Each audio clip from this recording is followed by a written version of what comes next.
Primero, no le he enviado 21 los casos porque lo estoy ajustando todavía y la rúbrica también, pero esta semana, ya hoy día, mañana sí o sí se los tengo que enviar. Tranquilo, profe, no hay apuro. No hay problema, profe. No, pero es que para que tengan más tiempo ustedes. La próxima semana es la prueba teórica, ¿ya? Y después de la prueba teórica vamos a tener una guía práctica, vamos a poner unos casos clínicos y ustedes van a tener que aplicar la máquina y un ejercicio terapéutico en función al caso, ¿ya? Para que practiquemos un poco de la misma metodología que la prueba práctica. La prueba práctica va a ser después del 18. Profe, ¿entraría ultrasonido? Diatermia y esta. Sí, fisioterapia fisioestética. Ahí te ¿Ya? Respecto a esto, a la fisioterapia estética, lo vamos a pasar una pincelada muy superficial, la aparatología que se ocupa y algunos conceptos que ya hemos ido revisando y busca más un poquito integral. Esa es como lo que es versión anterior, ¿cómo se llama? La que se le pone para reducir el... Sí, vamos a ver radiofrecuencia. Pásamelo por la por la panza, por un brazo. Bien, No, similar. ya, desde el punto de vista de la fisioterapia estética, vamos a ir utilizando distintas técnicas de masaje, aparatología electroestimulante, ondas mecánicas o electromagnéticas con fines estéticos, ¿ok? Y los fines estéticos van en función a los deterioros por el paso de la edad, cicatrices postquirúrgicas, ¿bien? O simplemente modificar ciertos rasgos que no van a gusto querer retocarlos, por decirlo de alguna manera. Bien, y los objetivos principales que va a buscar siempre van a ir orientados a moldear contornos, ya sean corporales o faciales, mejorar la calidad de la piel, ya sea desde la hidratación, desde la activación del colágeno o reducir líneas de expresión, como también reducir tanto masa adiposa como exceso de líquido. Esos son los objetivos principalmente que persiguen las distintas técnicas de la fisioterapia estética.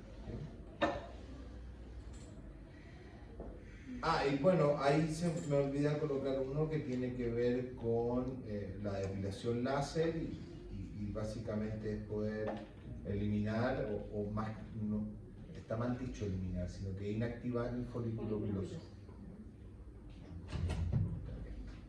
Adelante.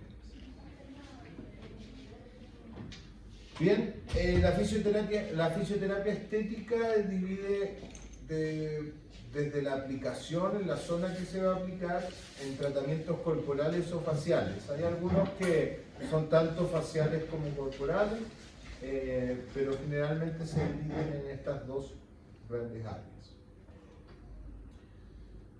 Partiendo desde los tratamientos corporales, las ondas rusas, no vamos a ahondar muy específicamente en las ondas rusas porque después la unidad de electroestimulación las vamos a ver más específicamente. Pero desde este punto de vista de la fisioterapia estética, entender que es un tipo de electroestimulación que lo que busca es despolarizar la placa motora y en función a eso generar una contracción muscular inducida externamente mediante una corriente eléctrica. Esta corriente eléctrica es una corriente alterna de media frecuencia, ¿bien? Y en fisioterapia estética se ocupa principalmente para dar activación al músculo, y esa activación al músculo va a conllevar a que aumente el riego sanguíneo, ¿cierto? A que aumente la acción muscular y aumente también la tonicidad del músculo, por lo tanto va a buscar darle firmeza a estas estructuras musculares a las que se está aplicando, como por ejemplo ahí en el glúteo, las piernas, y además todo lo que tiene que ver con esta activación mecánica muscular donde va a aumentar el riego sanguíneo, liberación de toxinas, ¿cierto? Recambio de nutrientes y todos los beneficios que tiene esta acción muscular. También entender que la contracción fisiológica activa mayoritariamente las fibras del tipo 1, primero las fibras lentas de menor diámetro y luego gradualmente, mientras se mantenga ese estímulo fisiológico, ese estímulo mecánico, se van a ir activando las de gran calibre. En cambio, las inducidas, la estimulación externa, la contracción muscular inducida externamente, va a contraer y activar, va a contraer el músculo por activación de las fibras rápidas y de gran diámetro, ¿ya? ¿Por qué es importante hacer esta diferencia? Porque para que el trofismo muscular aumente y nos veamos beneficiados de la contracción externa, debe ir acompañado de una contracción fisiológica. Muchas veces esto se aplica como de forma estática. ¿Okay? Aquí, para ser más efectivo, debería pedirse al paciente que cuando sienta el impulso eléctrico realice además la contracción muscular. ¿Bien? O si lo voy a complicar en una silla de cuádriceps, pedirle que cada vez que sienta el impulso eléctrico haga la extensión de rodilla. ¿Okay? Debe ir acompañado. Es mucho más beneficioso que dejarlo ahí estáticamente porque no se activan las fibras del tipo 1, las fibras lentas, entonces pudiese ocurrir a largo plazo un desbalance intramuscular, ¿ya? Que es importante a fin de cuentas. ¿Eso es lo que hacen con los TENS, profe? Es que el TENS es electroanalgesia, ¿ya? Pero con el TENS pudiese provocar electroestimulación, va a ser. Pudiese provocar electroestimulación si cambio los parámetros. Eso en la segunda unidad lo vamos a revisar con más profundidad. Pero la diferencia es que la corriente rusa es de media frecuencia, entonces no es igual al TENS, ¿no? Pero cumplen funciones parecidas. Si es que quiero generar la estimulación eléctrica, porque por definición el TENS es electroanalgesia. Entonces lo que busca es modular el dolor, no generar contracción muscular. Si la genera, es secundaria. ¿Qué busca? Bueno, tonificar la musculatura, drenaje del sistema circulatorio linfático y también potencia los procesos inflamatorios por el barrido de toxinas y el aporte sanguíneo por esta acción muscular. Las radiofrecuencias, desde las frecuencias que manejan no son distintas a las que vimos la semana pasada con las ondas cortas, y también las acciones van dirigidas a la generación del calor, ¿ya? El punto es que esta generación del calor voy a tener o voy a buscar efectos más estéticos. Por tanto, si genero calor, evidentemente voy a aumentar la circulación sanguínea, el drenaje de toxinas, el drenaje de metabolitos, el aporte de nutrientes. Todo lo que tenga que ver con el calor terapéuticamente siempre va a ir acompañado de efectos vasculares y hemodinámicos. Pero además, la radiofrecuencia también describe que mejora la producción del colágeno porque activa, dependiendo de la temperatura en la que se encuentre, activa la enzima colagenasa, que es una de las productoras o que está dentro del proceso productivo del colágeno, ¿bien? Y también provoca esta disminución de la grasa local. Entre 42 a 43 grados Celsius es la temperatura a la que se activa la colagenasa. Es importante tener en cuenta esto porque sobre los 45 grados empezamos a provocar la desnaturalización de las proteínas. Y está en estos límites superiores. Por lo tanto, la mayoría de las máquinas, como se ve en el cabezal ahí, tienen reguladores de temperatura, ¿bien? O termostatos que van indicando la temperatura a la que se va adquiriendo el tejido, y si no lo tienen, la responsabilidad del aplicador o aplicadora es ir chequeando la temperatura mediante algún termómetro externo. ¿Sí? Y por otra parte, ese propio calor también tiene acciones desde el catabolismo del adipocito. Entonces ayuda un poco porque el paso de estas corrientes genera estas resistencias en las interfaces que comentábamos la semana pasada. Entonces, este acúmulo de energía en las interfaces y sobre todo en el tejido adiposo que está más superficial y genera una resistencia importante al paso de la onda electromagnética, almacena esta energía y la utiliza para iniciar la lipólisis o el catabolismo del adipocito. Por lo tanto, aquí la radiofrecuencia, aparte de estos beneficios que es mediante el calor, y es el calor el que va a provocar estos beneficios, el aumento de la producción del colágeno, el barrido de los desechos, drenaje de linfa, aporte de nutrientes y la disminución de la grasa local. Profe, y en este procedimiento, ¿qué pasa con el agua? Con el agua, pero la radiofrecuencia no provoca cavitación. Ah, ya.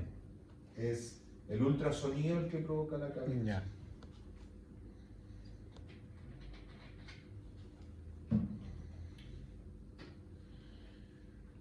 Bien, aquí por el contrario, el tratamiento con criolipólisis, como dice el nombre, lo que busca es generar este catabolismo y este rompimiento del adipocito, pero inducido por frío.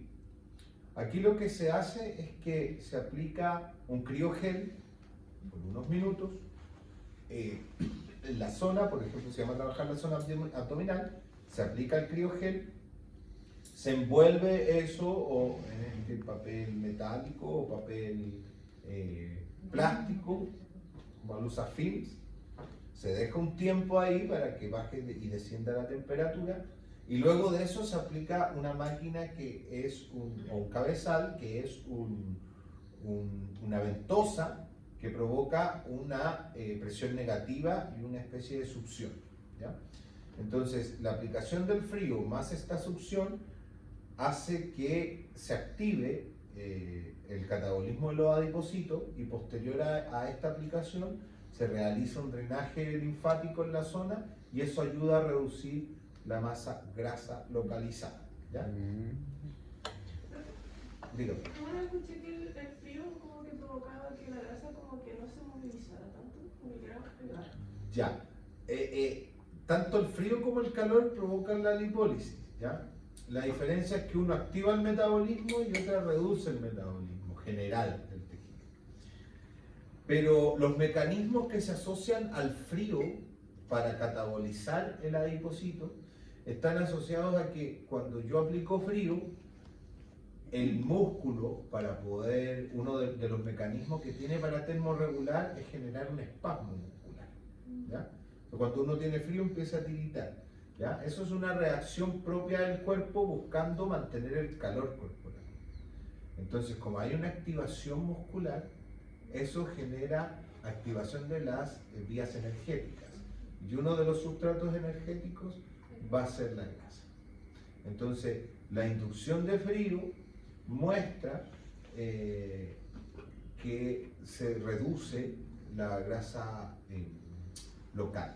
De hecho, hay un estudio que se hizo en soldados que se exponen por estas campañas que hacen los militares, se exponen a situaciones de frío o inclemencia climática o geográfica, y se demostraba que eso reducía el diámetro de circunferencia abdominal, la exposición al frío. Entonces, y desde ahí se explica que, claro, el frío ayuda a reducir. O sea, si quieren Vamos a la bajar de campaña. peso, hagan dieta y abríguense poco. Que me manden la campaña luego. Que eche la campaña. Pero profe, Pero eso sí se ha demostrado. al final ese resultado es como por consecuencia, ¿no? Como por la reacción muscular. Como Sí, que- pues por consecuencia. es por consecuencia. Pero igual se han estado investigando las reacciones del adipocito al frío y también se inician los procesos de activación, pero es por una, como dice usted, por una reacción metabólica, porque el cuerpo está buscando energía para poder mantener el calor corporal. Al final es como un estímulo, ¿no? Sí, es un estímulo. A diferencia del calor, que el calor lo que hace mediante la radiofrecuencia es que penetra en el tejido y la resistencia que hizo el paso de, o sea, el tejido adiposo al paso de esta frecuencia electromagnética es la que genera esta degradación del tejido.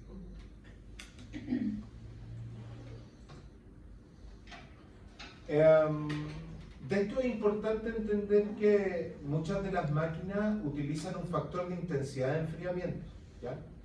Y este factor de intensidad de enfriamiento lo que está midiendo es cuánto baja la temperatura en 1 centímetro cuadrado, ¿ya?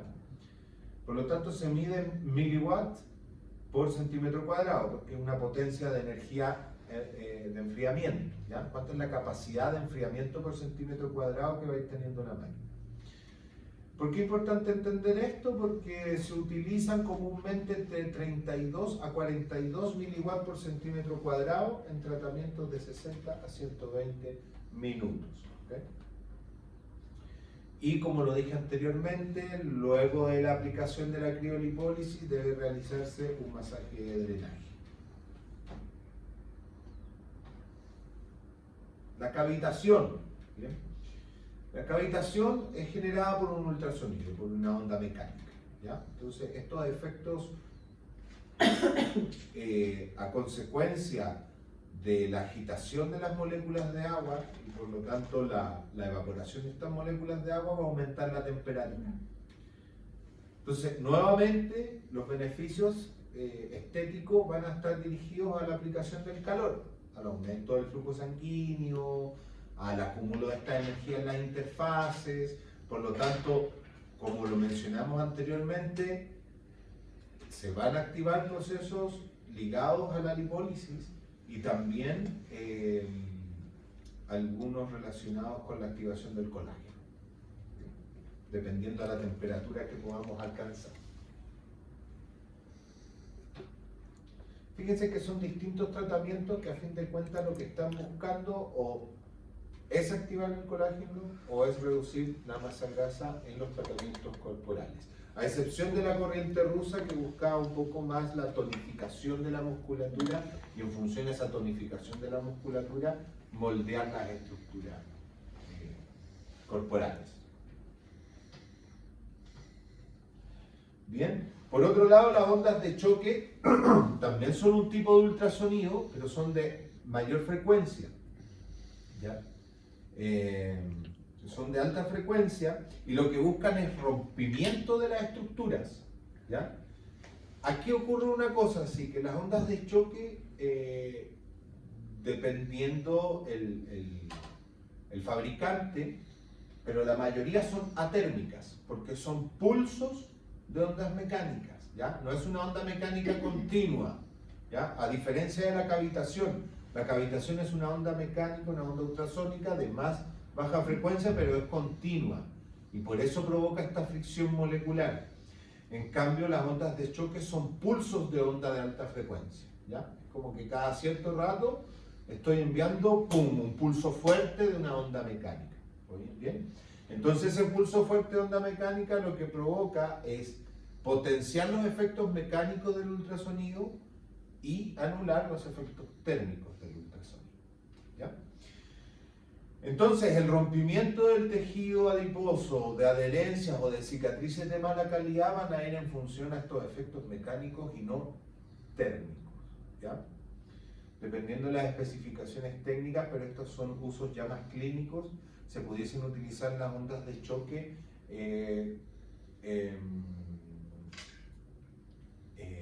con algunos elementos de osteosíntesis o elementos metálicos, porque al perder este efecto térmico pudiesen provocarse bajo ciertos parámetros, bajo bajas intensidades y aplicaciones más cortas, los beneficios de la onda mecánica, pero sin efectos térmicos. ¿ya? Que eso a fin de cuentas es lo que una de las contraindicaciones para el uso del calor profundo o de estos elementos que generan un calor profundo con la presencia de osteosíntesis o placas metálicas. ¿Un hombro congelado se podría utilizar? Lo que pasa es que por definición el hombro congelado, la capsulitis adhesiva es una reacción propia del hombro, es una reacción protectora del hombro, ¿ya? Y además es autorresolutiva. ¿Eso qué quiere decir? Que resuelve sola. El punto es que una capsulita adhesiva puede demorarse de 6 meses a 3 años en resolver, ¿ya? Y eso depende del sistema inmunológico, depende de las reacciones neuromotoras, ¿cierto? Y evidentemente del daño que provocó esa capsulitis. Las capsulitis siempre vienen posterior a un daño, a un traumatismo directo, alguna fractura, un proceso de inmovilización prolongado, efectos adversos postquirúrgicos después de una operación de manguito rotador, ¿ya? Que no se hizo una activación precoz de los rangos de movimiento, entonces eso provoca de que el hombro se encapsule, y se encapsula y se encapsula, y no hay forma de que el hombro empiece a ganar rango, sino que estimulándolo de a poco, de a poco, de a poco. ¿Ya?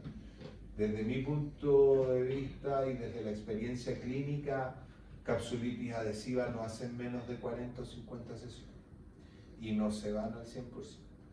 Después hay que decirle al paciente que tiene que tener paciencia. Ya me logró los rangos funcionales, ya se puede lavar la cabeza, ya se puede sacar la ropa, listo. El resto del rango que tenga que ganar, tiene que dejar que el propio cuerpo vaya soltando. Porque es una retracción de la cápsula. Pierde distensibilidad la cápsula. Y para poder favorecer esa distensibilidad, son solo reacciones propias del cuerpo, inmunológicas y neuromusculares. O sea, reaprender el patrón y dejar que el cuerpo vaya sanando solo. Porque el hombro dice, estoy lesionado, me protejo. En el tobillo, en los esguinces pasa lo mismo. Usted se esguinza, se le inflama y después no puede mover el pie. A veces no necesariamente por dolor, sino que porque simplemente la musculatura genera un espasmo muscular que busca proteger el segmento para que se pueda recuperar. Un poco parecido a lo que pasa ahí. En este caso, la onda de choque pudiese ayudar a romper si es que hay cicatrices asociadas a eso. ¿Bien? Pero si no las hay, clínicamente se ocupa para capsulitis, para tendinopatías cálcicas o para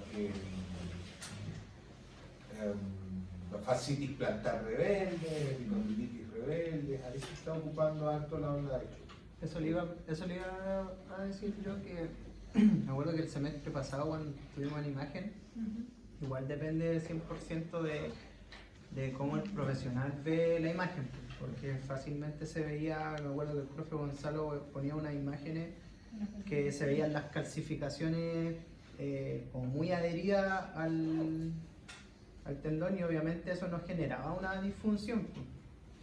Entonces muchas veces se aplicaban estas ondas de choque y al fin y al cabo como que se soltaba, se despegaba esta calcificación de la... Y generaba el síntoma. Y generaba el síntoma. Lo que pasa es que ustedes tienen que tener claro que independiente de lo que digan, y estos son nuevos paradigmas de la medicina, que independiente de lo que diga una imagen, nos debe importar poco lo que dice la imagen. Lo soberano y lo importante es la funcionalidad del paciente. Eso es lo importante. A mí me puede llegar una imagen diciéndome discopatía multisegmentaria, protrusión discal L2, L3, L3, L4, L4, L5, L5, S1, raquiestenosis, me puede decir un montón de cosas que el paciente lo va a leer y va a decir, estoy frito. Pero yo voy y evalúo al paciente y tiene rombo de tronco normal, el squat lo hace bien, puede haber poco pérdida de fuerza, pero la movilidad segmentaria está normal, no hay tanto dolor, o el dolor es localizado, no es irradiado. Entonces, a fin de cuentas, la clínica nos está condiciendo con lo que me dice los hallazgos del examen imagenológico. Y se ha demostrado que el examen imagenológico genera catastrofismo, miedo, evitación en los pacientes. Entonces, yo no puedo correr porque la discopatía no me deja correr. ¿Usted sabe cuántos kilos resiste un disco intervertebral? 300 kilos de peso resiste un disco intervertebral. Entonces, nada, o sea, que su disco esté desgastado. Nosotros, si nos tomamos una resonancia magnética lumbar a todos, yo creo que el 80%, el 90% va a salir que tiene discopatía. Sí, pues eso es lo que genera la imagen, va a demostrar el deterioro normal de la edad y eso. La discopatía no es distinto a las canas, no es distinto a las arrugas, es el paso del tiempo. Si nos vamos, se van desgastando, se van achicando. Porque se deshidrata el disco, por el desgaste del ajetreo diario, y evidentemente que eso va a ir generando desgastes y que el cuerpo se va a ir desgastando. Hay manguitos rotadores que pueden estar rotos parcial, 2, 3 tendones y el paciente no tiene ningún síntoma. Y es porque, claro, el tendón, del centro del tendón, no hay irrigación, entonces si se rompe no se va a reparar. Pero el tendón crece en ancho, compensando ese déficit. Entonces, claro, la imagen me dice tendón engrosado con una ruptura intrasustancial del tendón del supraespinoso. Y el paciente lo único que lee es que está roto el supraespinoso. Y eso que no, yo no puedo mover el hombro, yo no puedo hacer fuerza. No, le paso la kettle de 6 kilos, se muere. ¿Por qué? Porque generan un catastrofismo, porque el médico le dice, es que si usted hace peso, se va a cortar el tendón y lo va a tener que operar. Sí, porque hay un negocio también detrás. No se mueva. Ahí está. Es que hay un negocio detrás, hay un negocio farmacológico, hay un negocio médico, hay un negocio detrás.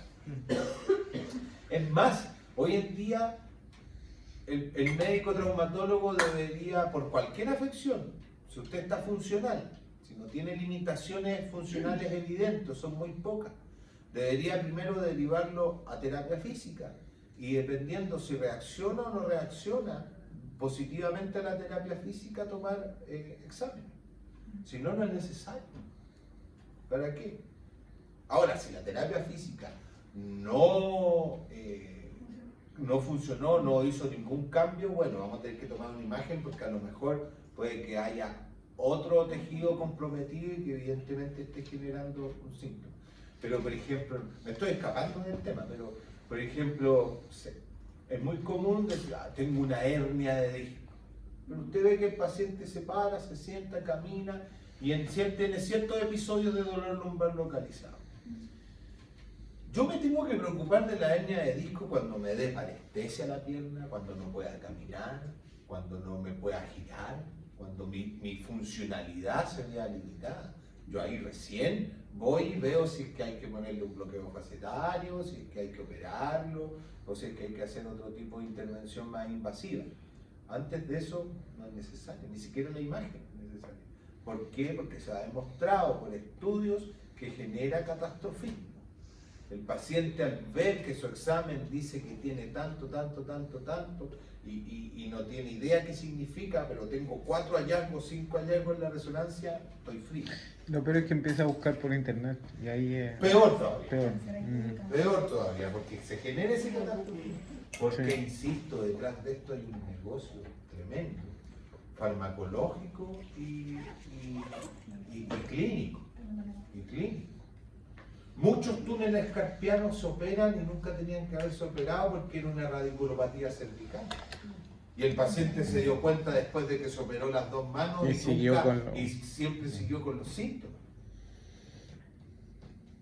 ¿Por qué? Porque no se hizo el protocolo de hacer primero la terapia física, porque uno cuando le llega al paciente me dice síndrome del túnel carpiano bilateral, epicondilitis bilateral, síndrome del manguito rotador bilateral, yo sospecho aquí que esto puede venir cervical. Y después usted hace las pruebas selectivas, las pruebas predictivas,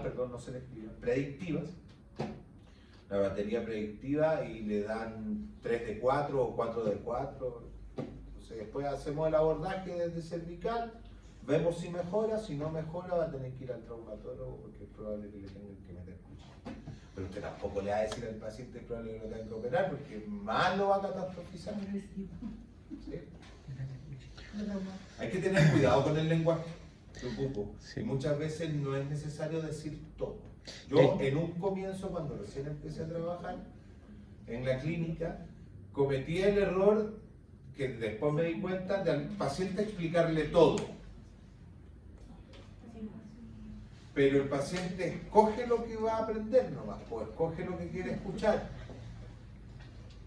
Y desde ahí, no, es que la hernia, no, es que esto, no, es que el disco está malo, no, es que el manguito ya no me da mal, no, es que si sigo trabajando en lo mismo, me voy a cortar el tendón. No, es que no es la funcionalidad y después me empecé a dar cuenta que menos es más. Usted le explica lo que tiene que hacer, le dice que el movimiento repetitivo lesiona el tendón, pero también la única forma de recuperar el tendón es dándole carga. ¿Se fija? Entonces usted le explica esas pequeñas cosas que el paciente va a entender para que entienda de que no puede estar moviendo las 8 horas de trabajo el brazo así, como por ejemplo pasa mucho con las personas que trabajan en fiambrería, que están todo el rato cortando ahí y su movimiento es constante. Todo el rato esto. Todo el rato esto y la máquina pesa y si tengo que poner el fiambre nuevo, pesa, ¿cierto? Entonces, a ese tipo de paciente que tengo que decirle, tómese un descanso, después de 1 hora tómese 5 minutos, que bueno, a veces los trabajos no lo aceptan mucho, pero eso está hasta por ley. Hasta por ley. Hay gente que le gusta operarse porque busca la licencia, busca estar en la casa. La verdad es que sí. Es que también ahí los traumatólogos tienen algunos una desinformación de la operación, porque muchos pacientes también creen que operarse le soluciona el problema. Yo le pagué 3 millones de pesos, me operé y voy a salir de la operación y no voy a sentir nada. Mentira, porque va a tener que ir al kinesiólogo igual a recuperar la funcionalidad, y a recuperar el músculo que se perdió, y a mejorar las capacidades tensiles y de tracción del tendón, y a mejorar las capacidades de carga. Entonces, los protocolos están mal hechos, pero no están mal hechos porque sí, porque hay un negocio. El doctor sí metido ahí. El doctor sí me imagina practicar. Está metido ahí. Sí. El tendón se va a engrosar si se rompió, si no, no se va a engrosar. No, si no, no se va a engrosar. Va a mejorar sus capacidades tensiles, eso sí. Lo que pasa es que el tendón, eso se llama una hipertrofia en forma de dona. ¿Por qué? Porque el tendón busca compensar cuando se desgarra intrasubstancialmente, que dentro del tendón, eso no tiene capacidad de recuperación porque no está irrigado. Entonces, para poder compensar esa falta de filamentos mecánicos, se engrosa. ¿Por qué? Porque la vasculatura es periférica, entonces el colágeno va a llegar a la sección periférica, no a la sección central. Pero el tendón se va a engrosar si se lesionó, si se rompió, si no, no debería engrosarse. Profe, allá se me acercó un colega que me mostró unos exámenes y tenía condromalacia patelar. ¿Ya? Y el cuerno, no me acuerdo si era el posterior, del menisco que está... ¿Ya? Y él a toda costa quería que lo infiltraran. Y quería operación. Pero yo le dije, pero ¿quién es? Me dijo, ¿Quiere no. funcionar? ¿Está funcionando? Sí. ¿Juega algún deporte? ¿Practica algún deporte? Paracaídas. Y la caída del paracaídas no puede. Entonces, Pues entonces operándose, si sigue practicando el paracaídas, si no hace una buena musculatura, eso le dije yo. se va Eso a le lesionar dije. el otro después. Y él me dijo, no, es que el kine me hace cagar. No quiero kine, quiero operación. Pero después va a tener que ir al kinesiólogo igual. No, Eso le dije. es que está dilatando una situación. Sí. Porque a veces, mire, el menisco también, el menisco está irrigado más hacia externo y hacia interno no está irrigado. Sí. El menisco se divide en zonas rojas, zonas rosadas y zonas blancas. Y las zonas blancas no están irrigadas. Entonces, si la ruptura toma las zonas blancas, se va a tener que operar. Claro. Si no, el riesgo de artrosis o de lesionar aún más el menisco son mayores. Pero si es en la sección roja o rosada, se puede recuperar. Pero hay que darle tiempo también. Si yo le dije no se opere, haga musculatura, no, es que me dijo, infiltración, quiero que me infiltre. No, si estaba... Le expliqué todo, pero Ahora él estaba la imagínese, ahí operación. también la infiltración, le van a poner Poco corticosteroides. poder de Y convencer. el corticosteroide es desinflamatorio. Y por lo que hemos estudiado ¿funciona la desinflamación? Si la inflamación es un proceso natural de Sí. recuperación y de restauración del tejido, ¿lo voy a favorecer desinflamando o frenando ese proceso inflamatorio? No. Ahora, lo que hago con ese tipo, si tiene el paciente mucho dolor, infíltrenlo para que me genere una ventana terapéutica de 2-3 meses y yo poder hacer la terapia. Eso ahí sí me sirve. Ahora, las otras infiltraciones son plaquetas célula madre y que sus efectos son controversiales. A veces Sí. funcionan, a veces no funcionan. Es que- Algunos traumatólogos dicen que no sirve para nada y son caras. Sí, pues lo que buscaba es que yo le dijera que sí superaba.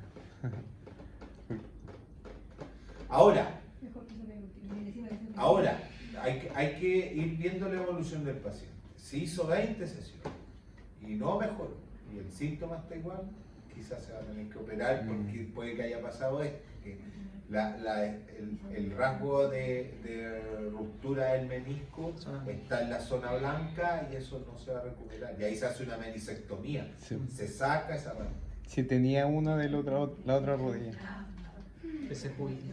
Lo que pasa es que él hace salto paracaidismo militar, entonces tienen que caer con la pierna junta y caer. No, eso es clásico. Eso, Clásico. Yo tuve un par de pacientes igual, ex militares, y por el paracaidismo, no, condenado a la prótesis de rodilla.